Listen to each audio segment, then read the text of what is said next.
जय श्री कृष्णा। कैसे हैं आप लोग फ्रेंड्स। आज की चर्चा जो होने जा रही है बेहद ही महत्वपूर्ण होने जा रही है। आज हम चर्चा करने जा रहे हैं गुरु के उस योग के बारे में जो आपको बहुत ज़्यादा प्रभावित करने जा रहा है। हंस राजयोग का प्रभाव आपको प्राप्त कराने जा रहा है, लेकिन इसमें भी देखिए आपके लिए बहुत ही महत्वपूर्ण स्थितियाँ निकल कर आने वाली हैं। राहु के साथ षडाष्टक योग, षडाष्टक योग क्योंकि हंस राजयोग बेहद प्रबल होता है और उन 5 राजयोगों में से एक होता है जो 5 राजयोग जीवन में आपकी दिशा दशा बदलने के लिए बेहद महत्वपूर्ण माने जाते हैं। क्योंकि हंस राजयोग गुरु के द्वारा निर्मित किया जाता है। जब गुरु स्वराशि या उच्च राशि के होते हैं तब आपके लिए योग निर्मित होता है। हालांकि यह आपके लिए देखिए इस समय त्रिकोण में निर्मित हो रहा है, लेकिन इसके लिए देखिए 1 4 7 10 राशियाँ होनी अनिवार्य होती हैं और 1 4 7 10 राशियों में ये ना होकर इनकी दृष्टि जा रही है, जिस दृष्टि का आपको संपूर्ण हुआ दिखाई देगा। लाभ आपके लिए बढ़ता चला जाएगा। आप जितना प्रयास करेंगे उससे अधिक से अधिक आपको इस समय पर लाभ मिलेगा। लाभ की स्थितियां आपके लिए इतनी ज़्यादा बढ़ जाएंगी कि आप समझ नहीं पाएंगे। क्योंकि राहु और गुरु का अगर षडाष्टक योग निर्मित है तो यहाँ पर भी विधाता ने कुछ सोच कर ही इस प्रकार की स्थिति को निर्मित किया है। जैसे कि हम सभी लोग जानते हैं कि राहु गुरु एक सिक्के के वो 2 पहलू हैं, जिसे अगर एक दृष्टि से देखा जाए तो वो राहु है, दूसरी तरफ से देखा जाए तो वो गुरु है। राहु गुरु का ये प्रभाव आपके लिए किस तरीके से रहने वाला है, लाभ की स्थितियाँ कैसे निकल कर आने वाली हैं, इन सभी विषयों पर संपूर्ण चर्चा हम करेंगे इस वीडियो में। बेहद महत्वपूर्ण हो जाता है क्योंकि देखिए गुरु ने अभी अपनी शत्रु राशि और बेहद भाग्यवान हैं आप, क्योंकि गुरु की चाल है अतिचारी, और जब ये अतिचारी चाल चलेंगे आपके लिए लाभ बहुत महत्वपूर्ण हो जाता है। क्योंकि राहु के साथ इनका षडाष्टक योग निर्मित हो रहा है। राहु जो है आपके कर्म भाव में बैठे हुए हैं, जिसकी वजह से चीज़ें जो है थोड़ी सी आपके समझनी होंगी, और अगर नहीं समझा तो फिर आपके लिए परेशानियां फिर भी बनी रहेंगी। क्योंकि देखिए जब हम किसी भी विशेष योग को जानते हैं तो सिर्फ हमें उसी के सकारात्मक पक्ष को जान लेना ही अनिवार्य नहीं होता, उसके नकारात्मक पहलू पर भी दृष्टि बनाकर रखनी होती है। क्योंकि जब इस प्रकार के योग निर्मित होते हैं, क्योंकि गुरु भी उच्च है, राहु भी उच्च है, गुरु भी दिग्बली है, राहु भी दिग्बली है। गुरु राहु दोनों समान रूप से वृद्धि कारक प्लैनेट है। अब जिस चीज़ में आपका प्रयास होगा उसी के आधार पर आपके लिए रिजल्ट निकल कर आने वाले हैं। देखिए कुछ लोग ऐसे हैं जिनके अंदर कहते हैं ना कि निगेटिविटी बहुत ज़्यादा व्याप्त है। वो लोग कमेंट करते हैं कि हमें प्रभाव नहीं मिल रहे, क्योंकि वो निगेटिव पहलू को समझते ही नहीं है। और निगेटिव पहलू बहुत महत्वपूर्ण होता है चीज़ों को स्मूथली आगे बढ़ाने के लिए। क्योंकि जब ब्रेकर हमारी लाइफ में आते हैं तो हमारी स्पीड कम हो जाती है, हम थोड़ा सा गति को धीमा कर लेते हैं, और ब्रेकर की वजह से थोड़ी सी हमें परेशानी भी होती है। और लेकिन अगर उस ब्रेकर से बचकर निकलने का कोई मार्ग होता है तो हम स्मूथली चले जाते हैं। तो इस ब्रेकर को जो राहु नाम का यहाँ पर आपके लिए लग रहा है हंस राजयोग में, इसको थोड़ा सा हमें समझना होगा। तो बने रहिए हमारे साथ इस वीडियो में एंड तक, आपको बहुत कुछ जानने के लिए मिलेगा। वीडियो बहुत ज्ञानवर्धक होने वाला है। यदि आपकी लग्न में 2 नंबर बना हुआ है तो ये राशिफल आपके लिए है। यदि कुंडली में कहीं भी चंद्रमा के साथ 2 नंबर बना हुआ है तो ये राशिफल आपके लिए। कुंडली ना होने की स्थिति में आप इसे नाम राशि से भी देख सकते हैं। यदि अभी तक आपने अपने इस चैनल को सब्सक्राइब नहीं किया है तो प्लीज़ सब्सक्राइब कर लीजिए, वीडियो को लाइक कर दीजिए, चैनल को शेयर कर दीजिए। इससे होगा क्या कि हमारे आने वाले हर वीडियो की नोटिफिकेशन मिल सकेगी आपको सबसे पहले। एक प्यारा सा कमेंट करना बिल्कुल ना भूलें। कमेंट से हमें बहुत मोटिवेशन मिलता है, हौसला मिलता है, और ये पता चलता है कि आप और क्या जानना चाहते हैं। गुरु जो आपके तृतीय भाव में बैठे हुए हैं, तो देखिए गुरु का एक विशेष भाव होता है कि जिस भाव में बैठते हैं वहाँ पर भाव हानि करते हैं। थोड़ा सा इस समय आपके लिए देखिए सकारात्मकता तो बढ़ेगी, लेकिन क्या होगा कि इस समय थोड़ा सा आपका प्रयास कम होगा। प्रयास कम इस वजह से भी हो सकता है कि आप देखिए थोड़ा सा आध्यात्मिकता में ज़्यादा प्रवीण होते हुए देखे जाएंगे। ज़्यादा इस समय आपका मन जो है धर्मानुरागी होता हुआ देखा जाएगा। और जब व्यक्ति धर्मानुरागी होता है तो वो क्या होता है कि लौकिक चीज़ों से हटता है, और ये चीज़ें आपको देखिए सांसारिक जीवन के लिए थोड़ा सा अगर कहें तो निगेटिव भी जा सकती हैं। कि अगर आपने बहुत ज़्यादा, क्योंकि अगर आपकी कुंडली में गुरु बहुत अच्छी अवस्था में बैठे हैं तो फिर ये चीज़ें आपके लिए ज़्यादा प्रबल हो जाएंगी। लेकिन अगर सामान्य हैं या फिर थोड़ा कमज़ोर हैं तो फिर आपके लिए ये कोई बाधित नहीं करेगा। देखिए यहाँ पर सबसे पहले आपके प्रयासों में तो थोड़ी सी कमी आएगी, दिशा भी परिवर्तित करेंगे, लेकिन आपके लिए गए निर्णय बहुत ही ज़्यादा आपके लिए भविष्य के लिए भी बहुत ज़्यादा लाभ निकाल कर लाएंगे। संशय आपके मन में इस समय पर बिल्कुल नहीं होना चाहिए अपने प्रयासों को लेकर। जब आपके प्रयास सही दिशा की ओर बढ़ते जाएंगे तो आपके लिए लाभ की स्थितियाँ और ज़्यादा सुदृढ़ होती चली जाएंगी, चीज़ें अनुकूल अनुगामी होती चली जाएंगी। आपके हर प्रयास का आपको सटीक लाभ मिलता हुआ देखा जाएगा। गुरु के पास 3 दृष्टियाँ होती हैं, पंचम सप्तम नवम।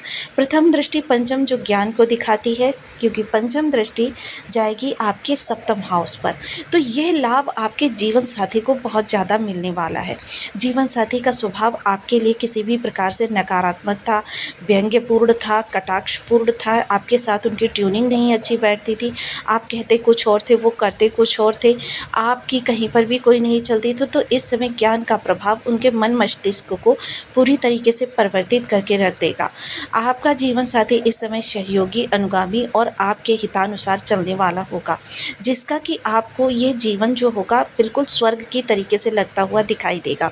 साथ ही साथ दैनिक इनकम से जुड़े हुए लोगों के लिए एक विशेष बात, देखिए दैनिक इनकम में अगर आपको किसी भी प्रकार की समस्या आ रही है वो तो पूर्ण रूपेण दूर हो जाएगी। लेकिन जो लोग कहते हैं कि हमको लाभ नहीं मिला, तो देखिए अगर मैं इंजीनियरिंग से जुड़े हुए प्रयास कर रही हूँ तो मुझे लाभ भी इंजीनियरिंग के क्षेत्र से ही निकल कर आने वाला है। अगर मैं मेडिकल से जुड़े हुए प्रयास कर रही हूँ तो मुझे लाभ भी मेडिकल फील्ड से ही निकल कर आने वाला है। ऐसा नहीं है कि मैं प्रयास मेडिकल लाइन में कर रही हूँ, लाभ मुझे इंजीनियरिंग से मिल जाएगा। तो जिस दिशा में जैसे आपके प्रयास होंगे उसी के अनुसार आपको चीज़ें प्राप्त होती हैं। अब यहाँ पर राहु और गुरु का षडाष्टक योग, क्योंकि अगर अपने अंदर आपने माया, छल, प्रपंच, षड्यंत्र, स्वांग, शंका या फिर भ्रम इनको स्थान दिया तो फिर ये चीज़ें आपकी निगेटिविटी में बदल जाएंगी, गुरु के प्रभाव कम हो जाएगी। फलतः इस चीज़ को माइंड में रखकर कार्य करें, धर्मानुसार आचरण करते हुए, क्योंकि नीति न्याय के कारक गुरुदेव पंचम तृतीय स्थान से बैठकर आपको प्रभाव प्रदारित कर रहे हैं। सप्तम दृष्टि जो देखिए इस समय आपकी सकारात्मकता को बढ़ाएगी, भाग्य को प्रबल करेगी। ये कारक स्थान है गुरु का और कारक स्थान पर इनकी सप्तम दृष्टि 180 अंश की डिग्री, जो कि इस भाव को आपके बहुत ज़्यादा प्रबलता से आपके साथ कर देगी। मकर राशि पर है, सहचरी ग्रह है और देखिए इनके जो संबंध हैं सम हैं, जिसकी वजह से इस भाव का प्रभाव आपके लिए बहुत ज़्यादा बढ़कर आता हुआ देखा जाए। पिता के कार्य कारोबार में किसी प्रकार की कमी आ रही थी, पिता के स्वास्थ्य में किसी प्रकार की दिक्कत थी, पिता के साथ आपकी ट्यूनिंग नहीं अच्छी थी, मिस अंडरस्टैंडिंग चल रही थी, वो सब समस्याएं अब दूर होंगी। आपको इस समय पर बहुत ज़्यादा राहत मिलेगी और आप इस समय काफ़ी आत्मसंतुष्टि का अनुभव करेंगे।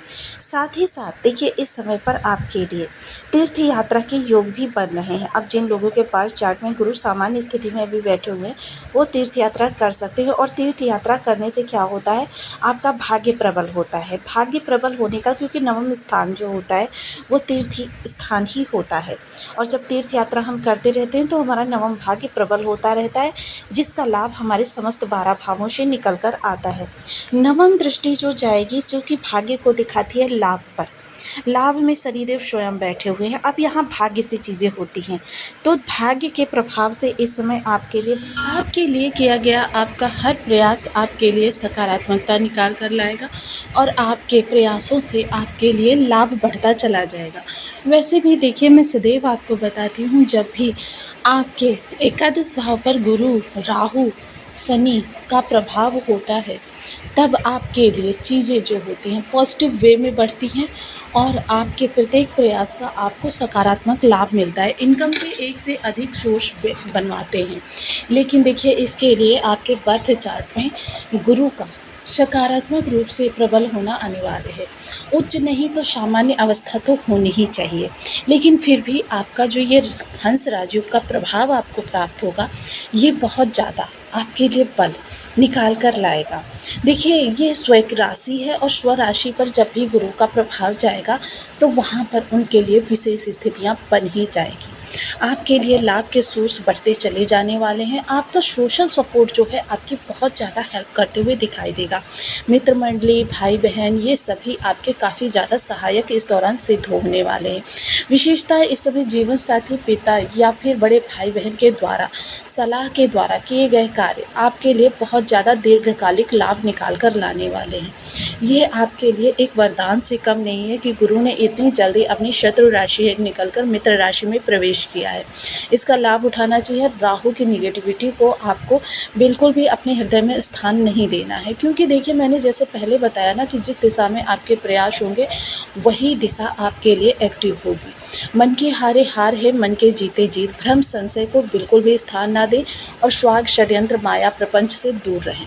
यह आपके लिए सबसे बड़ा उपाय रहने वाला है। विशेषता है इस समय पर देखिए, अगर इंटरनेट वगैरह का यूज़ करते हैं तो उतना ही यूज़ करें जितना आवश्यक हो, क्योंकि देखिए बहुत से लोग क्या होता है कि मोस्टली सर्फिंग जो है वो इंटरनेट पर बहुत ज़्यादा करते हैं, और अगर आप इस तरीके से व्यर्थ में अपने टाइम को ख़राब करेंगे इस समय पर, तो यह आपके लिए काफ़ी ज़्यादा राहु को बढ़ाने वाली बात हो जाएगी।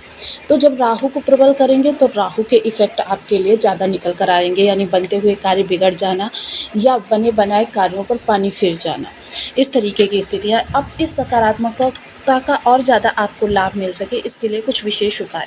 सबसे पहले ओम ब्रह्म बृहस्पति नमः इस बीज मंत्र का आप 1 माला, 2 माला, 5 माला, 7 माला, 11 माला का जप नियमित अपनी सुविधानुसार करना प्रारंभ करें। लाभ आपका बढ़े, इसके लिए आपको करना क्या है, देखिए आप नहाने के पानी में 1 चुटकी हल्दी डालकर भी नहा सकते हैं। गुरुवार का व्रत कर सकते हैं, गुरु की होरा में निर्जला व्रत कर सकते हैं। आप प्रतिदिन हल्दी मिश्रित जल से केले के वृक्ष या फिर पीपल वृक्ष का सिंचन कर सकते हैं। जहाँ आप नित्य प्रति धर्म स्थान पर जाने की आदत डालें, जो भी आपका धर्म स्थान है, जिसको भी आप मानते हैं वहाँ पर जाएं। अगर आप पूजा करने नहीं जाना चाहते तो देखिए, जब आप स्कूल, कॉलेज, ऑफिस या वर्क प्लेस के लिए निकल रहे हैं